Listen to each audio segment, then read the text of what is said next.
এখন আমরা চা খেতে এসেছি এই একটা রেস্টুরেন্টে। এখানে চা, পোয়া, সিঙ্গাড়া, কফি, দারুণ একটা রেস্টুরেন্ট। এখানে এসেছি, এখন চা টা খাবো। এই বাইরে, এই ভেতরে দারুণ রেস্টুরেন্ট।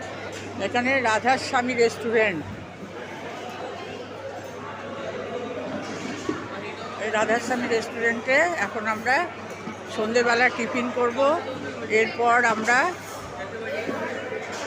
চলে যাব মথুরা এবং বৃন্দাবন। মথুরার কাছাকাছি আমরা চলে এসেছি। এই মথুরা এবং বৃন্দাবন আমরা এখন যাব। তাই এখানে চা খাচ্ছি এবং যার যা ইচ্ছা খেয়ে নিচ্ছে আমাদের সবাই।